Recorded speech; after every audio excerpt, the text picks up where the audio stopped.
Hello friends, ഇന്ന് ഞാൻ വന്നിട്ടുള്ളത് ട്രൈ കളറിലുള്ളൊരു അടിപൊളി ഡോൾ കേക്ക് ആയിട്ടാണ്. അപ്പോൾ ഈ ഒരു ഡോൾ കേക്ക് ആർക്കും കഴിക്കാൻ പറ്റില്ല, പക്ഷെ നമുക്ക് ഒരു ഡെക്കോറായിട്ട് സെറ്റ് ചെയ്യാം കേട്ടോ. അപ്പോൾ ഈ ഒരു ക്രാഫ്റ്റ് ചെയ്തിട്ടുള്ളത് വേസ്റ്റാക്കി കളയുന്ന ചിരട്ടയും അതുപോലെ തന്നെ ബബ്ലൂസ് നാരങ്ങയുടെ സീഡ്സും യൂസ് ചെയ്തിട്ടാട്ടോ. അപ്പോൾ എൻ്റെ സൗണ്ടിന് കുറച്ച് പ്രശ്നമുണ്ട്, അപ്പോൾ എല്ലാവരും ഒന്ന് അഡ്ജസ്റ്റ് ചെയ്യുക. അപ്പോൾ ഈ ഒരു ക്രാഫ്റ്റ് കാണുന്ന എല്ലാ കൂട്ടുകാരും നമ്മുടെ ചാനൽ ഫസ്റ്റ് ഒന്ന് സബ്സ്ക്രൈബ് ചെയ്ത് സപ്പോർട്ട് ചെയ്യാം. അപ്പോൾ നമുക്ക് വീഡിയോയിലോട്ട് പോകാം കേട്ടോ. അപ്പോൾ ഫസ്റ്റ് ഞാൻ എടുത്തിട്ടുള്ളത് ഈ ഒരു ചിരട്ടയും കുറച്ച് ബബ്ലൂസ് നാരങ്ങയുടെ സീഡ്സാണ്. കുറച്ച് വെറൈറ്റി ആയിട്ട് തോന്നിയിട്ടുള്ള സീഡ്സ് ആട്ടോ. അപ്പോൾ കുറച്ച് അധികം നേരം വെയിൽ കൊണ്ടതുകൊണ്ടാണ് കേട്ടോ കുറച്ച് സീഡ്സിന് കളർ വ്യത്യാസമുള്ളത്.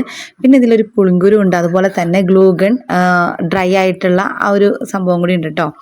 ഇനി നമുക്ക് ഫസ്റ്റ് തന്നെ നമ്മുടെ ചിരട്ട ഒന്ന് ക്ലീൻ ചെയ്തെടുക്കണം. അപ്പോൾ കത്തി യൂസ് ചെയ്തിട്ട് ഇതുപോലെ നല്ല രീതിയിലൊന്ന് അതിൻ്റെ ആ ഒരു നാരുകളൊക്കെ ഒന്ന് കളഞ്ഞെടുക്കാം. വേണമെങ്കിൽ സാൻഡ് പേപ്പർ വെച്ചിട്ടൊന്ന് ഉരച്ചു കൊടുക്കാം കേട്ടോ. പിന്നെ നമുക്ക് വേണ്ടത് ട്രൈ കളറാണ്. അപ്പോൾ ഞാൻ ഫസ്റ്റ് തന്നെ വൈറ്റ് കളറാണ് എടുത്തിട്ടുള്ളത്. അപ്പോൾ സെൻറ്റർ പോർഷനിൽ ഇതുപോലെ മാർക്ക് ചെയ്തതിന് ശേഷം നമുക്ക് വൈറ്റ് കളറൊന്ന് അപ്ലൈ ചെയ്ത് കൊടുക്കാം കേട്ടോ. അപ്പോൾ ഇതിന് മുമ്പ് ഞാൻ ഒത്തിരി ട്രൈ കളർ ക്രാഫ്റ്റുകൾ നമ്മുടെ ചാനലിൽ അപ്ലോഡ് ചെയ്തിട്ടുണ്ട്. അപ്പോൾ കാണാത്ത കൂട്ടുകാരൊക്കെ ഉണ്ടെങ്കിൽ ഒന്ന് കണ്ടു നോക്കിയിട്ട് ഇഷ്ടപ്പെടാണ്ട് തീർച്ചയായിട്ടും നമ്മുടെ ചാനലൊന്ന് സബ്സ്ക്രൈബ് ചെയ്ത് സപ്പോർട്ട് ചെയ്യണം കേട്ടോ. അപ്പോൾ ക്രാഫ്റ്റ് ഷെല്ല് യൂസ് ചെയ്തിട്ടും അതുപോലെ തന്നെ വേസ്റ്റാക്കി കളയുന്ന ഒട്ടനവധി വസ്തുക്കൾ യൂസ് ചെയ്തിട്ട് നമ്മൾ ഒരുപാട് ക്രാഫ്റ്റ് വർക്കുകൾ ചെയ്തിട്ടുണ്ട്. അപ്പോൾ എല്ലാവരും ഒന്ന് കണ്ടു നോക്കാം. നെക്സ്റ്റ് ഈ ഒരു വൈറ്റ് കളറിൻ്റെ താഴെയായിട്ട് ഗ്രീൻ കളറും ഇതുപോലെ ഒന്ന് അപ്ലൈ ചെയ്ത് കൊടുക്കുന്നുണ്ട്.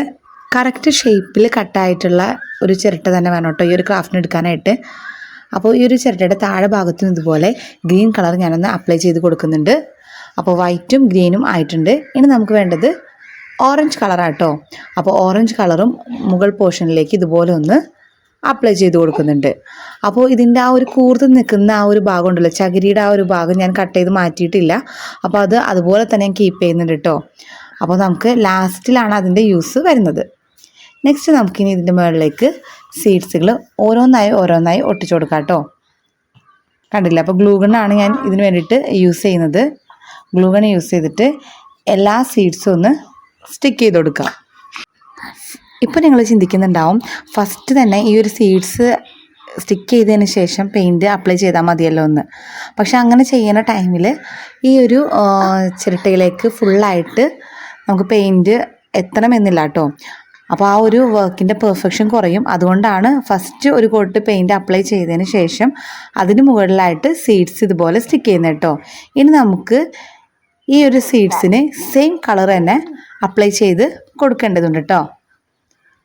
അപ്പോൾ നമുക്കത് നല്ല പെർഫെക്ഷനിൽ കിട്ടുന്നതായിരിക്കും. അപ്പോൾ ഫസ്റ്റ് ലെയറും സെക്കൻഡ് ലെയറും തേർഡ് ലെയറും ഇവിടെ കംപ്ലീറ്റ് ചെയ്ത് എടുത്തിട്ടുണ്ട്. കണ്ടില്ലേ? ഇനി നമുക്ക് ഓരോ ലെയറിലും ഇതുപോലെ അതാത് കളേഴ്സ് ഒന്ന് അപ്ലൈ ചെയ്ത് കൊടുക്കാം കേട്ടോ. ഫസ്റ്റ് ഞാൻ ഗ്രീൻ കളറാണ് അപ്ലൈ ചെയ്ത് കൊടുക്കുന്നത്. ഏറ്റവും താഴത്തെ ലെയർ ഗ്രീൻ കളറ് ഇതുപോലെ ഒന്ന് അപ്ലൈ ചെയ്ത് കൊടുക്കുന്നുണ്ട്. അപ്പോൾ റൗണ്ട് ബ്രഷാണ് ഞാൻ യൂസ് ചെയ്തിട്ടുള്ളത്. അത്യാവശ്യം തിക്നെസ് ഉള്ളൊരു റൗണ്ട് ബ്രഷാണ് കേട്ടോ ഞാൻ എടുത്തിട്ടുള്ളത്. അപ്പോൾ അത് വെച്ചിട്ട് ഇതുപോലെ ഒന്ന് അപ്ലൈ ചെയ്ത് കൊടുക്കുന്നുണ്ട്. പിന്നെ ആ ഒരു സീഡ്സിൻ്റെ കോർണർ പോർഷൻസ് ഒക്കെ ഉണ്ടല്ലോ, അപ്പോൾ അതൊക്കെ ഞാൻ ഫില്ല് ചെയ്ത് കൊടുത്തിട്ടുള്ളത് പോയിൻ്റർ ബ്രഷ് യൂസ് ചെയ്തിട്ടാണ്. പിന്നെ നമുക്ക് വിസിബിൾ ആകുന്ന ആ ഒരു ചിരട്ടയുടെ ഭാഗങ്ങളിൽ നമ്മൾ ഓൾറെഡി നേരത്തെ തന്നെ കളേഴ്സ് അപ്ലൈ ചെയ്തിട്ടുണ്ട്. അപ്പോൾ അതുകൊണ്ട് തന്നെ നമുക്കതൊരു പ്രോബ്ലം ആവുന്നില്ല കേട്ടോ. നെക്സ്റ്റ് ഏറ്റവും മുകളിലുള്ള ലെയറിൽ ഓറഞ്ച് കളർ ഇതുപോലെ തന്നെ ഒന്ന് അപ്ലൈ ചെയ്ത് കൊടുക്കുന്നുണ്ട്. കണ്ടില്ലേ? ഈ ഒരു ഗ്യാപ്പിലെല്ലാം നമ്മൾ കളേഴ്സ് ഫില്ല് ചെയ്ത് കൊടുക്കണം കേട്ടോ. അപ്പോൾ അതിന് ഏറ്റവും സ്യൂട്ടായിട്ടുള്ളത് പോയിൻ്റർ ബ്രഷാണ്. 0 സൈസിലുള്ള പോയിൻ്റർ ബ്രഷ് ആണെങ്കിലും മതി കേട്ടോ.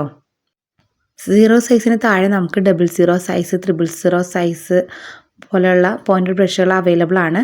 അപ്പോൾ ഏത് വേണമെങ്കിലും നമുക്ക് ചൂസ് ചെയ്തെടുക്കാം കേട്ടോ. നെക്സ്റ്റ് സെൻറ്ററിലുള്ള ആ ഒരു വൈറ്റ് പോർഷനും കൂടി ഇതുപോലെ ഒന്ന് പെയിൻറ്റ് ചെയ്ത് കൊടുക്കുന്നുണ്ട്.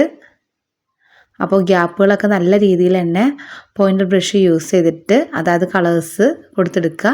ഇനി ഇത് നല്ല രീതിയിലൊന്ന് ഡ്രൈ ആവട്ടെ. അപ്പോൾ ആ ഡ്രൈ ആവുന്ന ടൈമിനുള്ളിൽ നമുക്കൊരു ഡോളിൻ്റെ പിക്ചർ ഒന്ന് വരച്ചെടുക്കാം കേട്ടോ. ഞാനൊരു ഡോൾ തീമിൽ ഉദ്ദേശിക്കുന്നത് കൊണ്ടാണ് ഡോളിൻ്റെ പിക്ചർ ട്രേസ് ചെയ്ത് വെക്കുന്നത്. ഇതിന് പകരം നിങ്ങൾക്ക് ഏതെങ്കിലും ഇഷ്ടപ്പെട്ട കാർട്ടൂൺ പിക്ചേഴ്സോ അങ്ങനെ എന്തെങ്കിലും ചെയ്യാം കേട്ടോ. അപ്പോൾ വളരെ ഏറ്റവും സിമ്പിളായിട്ടുള്ള രീതിയിലാണ് ഞാൻ ഈ ഒരു ഡോള് വരച്ചെടുത്തിട്ടുള്ളത്. ഇത് വരയ്ക്കാനായിട്ട് ഞാൻ യൂസ് ചെയ്തിട്ടുള്ളത് വൈറ്റ് കളറിലുള്ള ഒരു പ്രൈസ് ടാഗ് കേട്ടോ. ഇനി നമുക്ക് കുറച്ച് ഷെയ്ഡിങ്ങും കാര്യങ്ങളും കൂടി കൊടുക്കാനുണ്ട്. ഏതൊരു പിക്ചറും ഫസ്റ്റ് വരയ്ക്കുമ്പോൾ വളരെ ലൈറ്റായിട്ട് വരയ്ക്കുക. എന്നിട്ട് അത് ഓക്കെ ആണെങ്കിൽ മാത്രം ഡാർക്കൺ ചെയ്ത് കൊടുക്കുക കേട്ടോ. അതല്ലെങ്കിൽ മായ്ക്കേണ്ട വന്നു കഴിഞ്ഞാൽ ആ ഒരു പിക്ചറിൻ്റെ ഭംഗി ഇല്ലാതെ ആവും കേട്ടോ. ആ ഒരു പെൻസിൽ ഷെയ്ഡിംഗ് ഒക്കെ നല്ല രീതിയിൽ പ്രൊജക്റ്റ് ചെയ്ത് കാണിക്കും. ഓക്കെ, ഇനി നമുക്ക് ഈ ഒരു ഡോളിനെ ഒന്ന് കട്ട് ചെയ്തെടുക്കാം. അപ്പോൾ കട്ട് ചെയ്തെടുത്തപ്പോൾ ഞാൻ താഴെ ഒരു റെക്റ്റാങ്കിൾ പീസും കൂടി എക്സ്ട്രാ കട്ട് ചെയ്തെടുത്തിട്ടുണ്ട്. ഇനി നമുക്ക് ഈ ഒരു രീതിയിലാണ്, കണ്ടില്ലേ, നമുക്ക് ഈ ഒരു ചിരട്ടയുടെ മുകളിലേക്ക് സ്റ്റിക്ക് ചെയ്ത് കൊടുക്കേണ്ടത്.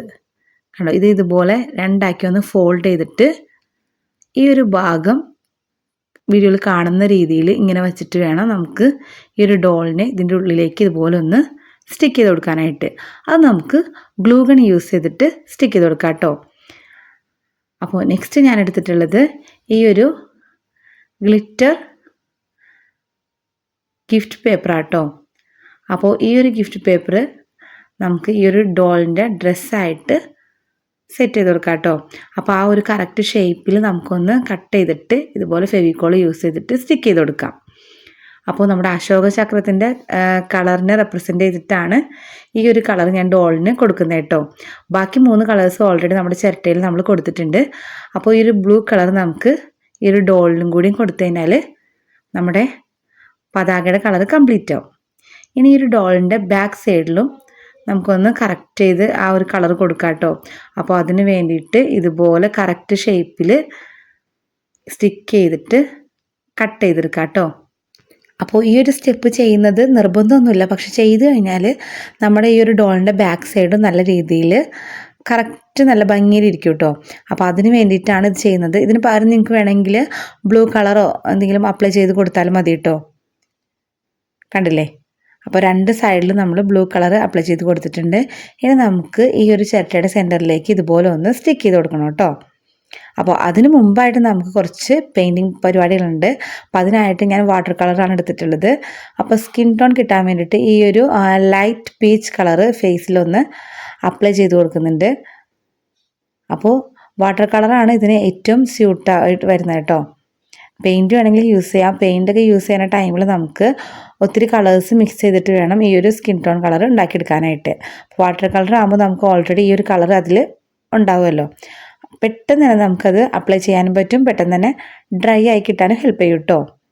അപ്പോൾ ഈ ഒരു കൈയുടെ പോർഷനിൽ നമ്മുടെ ട്രൈ കളർ ഒന്ന് അപ്ലൈ ചെയ്ത് കൊടുക്കുന്നുണ്ട്. അപ്പോൾ 2 സൈഡിലും ഓറഞ്ച് അപ്ലൈ ചെയ്തു. നടുക്ക് ആ ഒരു വൈറ്റ് പോർഷൻ വിട്ടതിന് ശേഷം 2 സൈഡിലും ഗ്രീനും, പിന്നെ കുറച്ചും കൂടി ആ ഒരു വൈറ്റ് പ്രൊജക്റ്റ് ചെയ്ത് കാണിക്കാൻ വേണ്ടിയിട്ട് വൈറ്റും കൂടി ഒന്ന് അപ്ലൈ ചെയ്ത് കൊടുക്കുന്നുണ്ട്. അതുപോലെ കണ്ണിനും വൈറ്റ് കൊടുക്കുന്നുണ്ട് കേട്ടോ.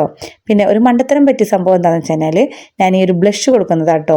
ഈ ബ്ലഷ് കൊടുക്കേണ്ട ഒരു ആവശ്യം ഉണ്ടായില്ലായിരുന്നു. ആകെ മൊത്തത്തിലൊന്ന് കൊളായിട്ടുണ്ട് കേട്ടോ. പക്ഷെ നമുക്ക് അങ്ങനെ അങ്ങോട്ട് വിടാൻ പറ്റില്ലല്ലോ. ഞാനത് മൊത്തം സ്പ്രെഡ് ചെയ്തു കേട്ടോ. മൊത്തം സ്പ്രെഡ് ചെയ്തപ്പോൾ ഒന്നും കൂടി എനിക്ക് കൊളായിട്ട് തോന്നിയത്. പിന്നെ ഞാൻ വീണ്ടും ആ ഒരു സ്കിൻ ടോൺ കളർ അപ്ലൈ ചെയ്തു. അപ്പോൾ അത്യാവശ്യം നല്ല ഭംഗിയായിട്ടോ. അതായത് ആ ചീക്സിൻ്റെ ഭാഗം മാത്രം ഒരു ബ്ലഷ് ഇട്ട ഫീലിംഗ് കിട്ടുകയും ചെയ്തു. നല്ല ഭംഗിയുണ്ട് കാണാനായിട്ട്. പിന്നെ മണ്ടത്തരം പറ്റി. ഹെയറിന് ഞാൻ ഫസ്റ്റ് കൊടുത്തത് ഡാർക്ക് ബ്ലൂ, പിന്നെ കൊടുത്തത് ബ്രൗൺ, ലാസ്റ്റാണ് എനിക്ക് ഇപ്പുറത്തെ സൈഡിലാണ് ബ്ലാക്ക് എന്നുള്ളത് മനസ്സിലായി കേട്ടോ. അപ്പോൾ നമ്മൾ വീഡിയോ ചെയ്യുന്ന സ്ഥലത്ത് അത്രയും ലൈറ്റ് കുറവാണ്. അപ്പോൾ അതുകൊണ്ട് തന്നെ ഡാർക്ക് ബ്ലൂവും ബ്രൗണൊക്കെ എനിക്ക് ബ്ലാക്ക് ആയിട്ടാണ് തോന്നിയത്. ഫൈനലി ഞാൻ ബ്ലാക്ക് കളറ് കൊടുത്തെടുത്തിട്ടുണ്ട്. അപ്പോൾ ഏകദേശം നമ്മുടെ ഹെയറിനൊക്കെ കൊടുത്തു. ലാസ്റ്റ് ഇതുപോലെ കണ്ണിന് സ്കെച്ച് പെൻ യൂസ് ചെയ്തിട്ടാണ് ഔട്ട്ലൈനും കാര്യങ്ങളും ഫിൽ ചെയ്ത് കൊടുക്കുന്നത്. പിന്നെ ചില ഭാഗങ്ങളിൽ ഇതുപോലെ പെൻസിലും യൂസ് ചെയ്ത് ഷെയ്ഡിങ് ഒക്കെ ചെയ്യുന്നുണ്ട്. അപ്പോൾ അതൊക്കെ നമ്മുടെ ഇഷ്ടത്തിനനുസരിച്ച് നമുക്ക് കൊടുക്കാം കേട്ടോ. ഇനി നമ്മുടെ ഡോളിൻ്റെ താഴെ വരുന്ന ആ ഒരു റെക്റ്റാങ്കിൾ പീസ് ഉണ്ടല്ലോ, അപ്പോൾ ഇതുപോലെ ഒന്ന് ഫോൾഡ് ചെയ്ത് സ്റ്റിക്ക് ചെയ്യുക. അതിനുശേഷം ഈ ഒരു ചിരട്ടയുടെ കൂർത്ത് നിൽക്കുന്ന ആ ഒരു ഭാഗം ഉണ്ടല്ലോ, ആ ഒരു ഭാഗത്തേക്ക് ഗ്ലൂ അപ്ലൈ ചെയ്തിട്ട് ഇതുപോലെ ആ ഒരു റെക്റ്റാങ്കിൾ പീസ് ഫോൾഡ് ചെയ്തിട്ട് സ്റ്റിക്ക് ചെയ്ത് കൊടുക്കാം കേട്ടോ. കണ്ടില്ലേ? അപ്പോൾ നമ്മുടെ ഡോൾ കേക്ക് ഇവിടെ ഏകദേശം റെഡി ആയിട്ടുണ്ട്. ബാക്ക് സൈഡിൽ കണ്ടില്ലേ, അത്യാവശ്യം നല്ല ഫിനിഷിങ് കിട്ടിയിട്ടുണ്ട് കേട്ടോ. അപ്പോൾ ഇതാണ് ചിരട്ടയും ബബിൾസ് നാരങ്ങയുടെ സീഡ്സും യൂസ് ചെയ്തിട്ട് നമ്മൾ ചെയ്തിട്ടുള്ള ഡോൾ കേക്ക്. അപ്പോൾ ഇത് കട്ട് ചെയ്യാനായിട്ടൊരു കത്തി വേണ്ടേ? അപ്പോൾ ഞാൻ ഒരു പ്രൈസ് ടാഗിൽ നിന്നും ഇതുപോലൊരു കത്തി കട്ട് ചെയ്തെടുക്കുന്നുണ്ട്. അപ്പോൾ കത്തിയുടെ അറ്റത്തായിട്ട് ഇതുപോലൊരു പേപ്പർ ഒന്ന് കെട്ടിക്കൊടുക്കുന്നുണ്ട് കേട്ടോ. നേരത്തെ എടുത്തിട്ടുള്ള ആ ഒരു ഗ്ലിറ്റർ പേപ്പർ ഞാൻ എടുത്തിട്ടുള്ളത്, ചുമ്മാ ഒരു കെട്ടാണ്ട് കൊടുത്തിട്ടുള്ളത്. അപ്പോൾ നമ്മുടെ കേക്ക് നമുക്ക് കട്ട് ചെയ്താലോ? അപ്പോൾ റിപ്പബ്ലിക് ഡേ സ്പെഷ്യലായിട്ട് ഞാൻ ചെയ്തിട്ടുള്ള ഈ ഒരു കേക്ക് എല്ലാവർക്കും ഇഷ്ടപ്പെട്ടെന്ന് വിചാരിക്കുന്നു. അപ്പോൾ ഇത് കഴിക്കാൻ പറ്റില്ല, കട്ട് ചെയ്യാനും പറ്റില്ല, ഒന്നിനും പറ്റില്ല. പക്ഷെ നമുക്കിത് ഡെക്കറായിട്ട് സെറ്റ് ചെയ്യാം കേട്ടോ. അപ്പോൾ ഒരു കുട്ടി കത്തി കൂടി ഉണ്ടാക്കിയെടുത്തിട്ടുണ്ട്. അപ്പോൾ എല്ലാവർക്കും ഈ ഒരു വീഡിയോ ഞാൻ ഇഷ്ടപ്പെട്ടു എന്ന് വിചാരിക്കുകയാണ്. അപ്പോൾ എല്ലാവരും ഒന്ന് ട്രൈ ചെയ്ത് നോക്കുക. ഇതുപോലുള്ള വെറൈറ്റി സീഡ്സൊക്കെ കിട്ടുമ്പോൾ നമുക്ക് ഇതുപോലുള്ള ക്രാഫ്റ്റ് ഐഡിയാസൊക്കെ ചെയ്ത് നോക്കാം കേട്ടോ. അപ്പോൾ സാധാരണ കാണുന്ന ബബിൾസ് നാരങ്ങയുടെ സീഡ്സിൽ നിന്നും കുറച്ച് വ്യത്യാസമായിട്ട് എനിക്ക് തോന്നി. അതുകൊണ്ടാണ് ഞാൻ ഇത് കളക്ട് ചെയ്ത് വെച്ചിട്ടുണ്ടായത്. അപ്പോൾ ഇങ്ങനെ ഒരു ക്രാഫ്റ്റിന് അത് ഉപകാരപ്പെട്ടു കേട്ടോ. അപ്പോൾ ഇതുപോലുള്ള വെറൈറ്റി ക്രാഫ്റ്റുകളും embroidery, glass painting, fabric painting വർക്കുകളൊക്കെ ഇഷ്ടപ്പെടുന്ന കൂട്ടുകാരൊക്കെ നമ്മുടെ ചാനലൊന്ന് സബ്സ്ക്രൈബ് ചെയ്ത് വെക്കാം കേട്ടോ. ഇതുപോലുള്ള വീഡിയോസാണ് ഞാൻ നമ്മുടെ ചാനലിൽ അപ്ലോഡ് ചെയ്യുന്നത്. അപ്പോൾ തീർച്ചയായിട്ടും നിങ്ങൾക്കത് ഇഷ്ടപ്പെടുമെന്നാണ് ഞാൻ വിചാരിക്കുന്നത്. ഈ ഒരു വീഡിയോ ഇഷ്ടപ്പെട്ട് കഴിഞ്ഞാൽ നിങ്ങൾ തീർച്ചയായിട്ടും ലൈക്ക് ചെയ്യാനും കമൻറ്റ് ചെയ്യാനും അതുപോലെ തന്നെ മറ്റുള്ളവരിലേക്ക് ഷെയർ ചെയ്ത് കൊടുക്കാനും മറക്കരുത് കേട്ടോ. അപ്പോൾ എല്ലാവർക്കും advanced happy republic day. Thank you. By.